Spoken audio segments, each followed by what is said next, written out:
Salut, Émile. Salut Fernand. Je te sers jaune, bien sûr. Allez, fais péter le jaune. En cacahuète, qu'est-ce que tu préfères comme parfum? Parfum de doigt ou odeur de chiotte? Je ne sais pas encore. D'accord. Fais-moi un mélange. D'accord, très bien.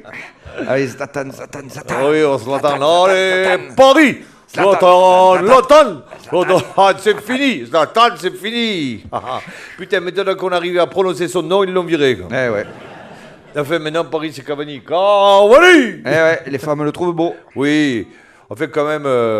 Il se sait pas quand même, l'équipe du Qatar. Ah oui, bien sûr. On fait du Qatar. Paris, quoi. Il laisse jouer aussi des Français dans l'équipe du Qatar. Ils se sait pas quand même. Oui, c'est vrai que c'est pas de leur part. Attends, c'est pas facile pour ces joueurs. Il faut qu'ils apprennent la langue et tout. Putain, ce jaune, quand même, il est beau. Hein.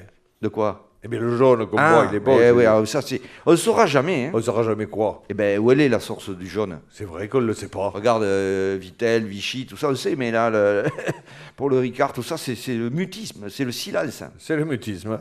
Comme les révoltés du Bounty, pareil. Oui. Enfin, à part qu'eux, on savait pourquoi ils se sont révoltés.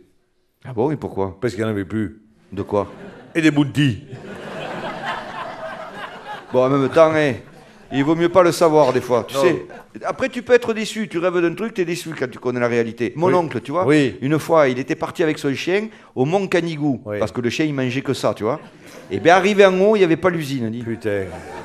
Il était déçu, le chien, il est parti contre les jambes. J'en reviens à Cavani, là. Oui. Il a déclaré à la presse, bon, avec son accent, il parle bien français, on ne comprend rien, mais il parle bien français. Il dit comme ça, il savait qu'il était fait pour ça.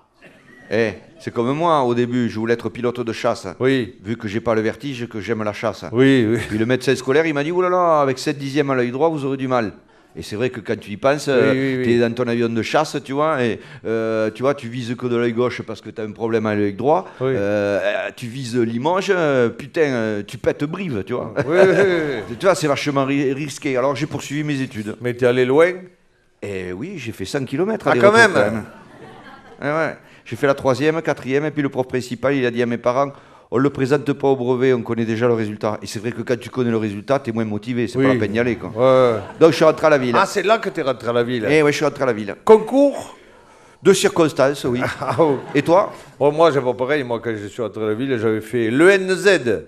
L'école nationale des employés municipaux. Mais ouais, c'est l'ENA des employés municipaux. C'est à Rodez.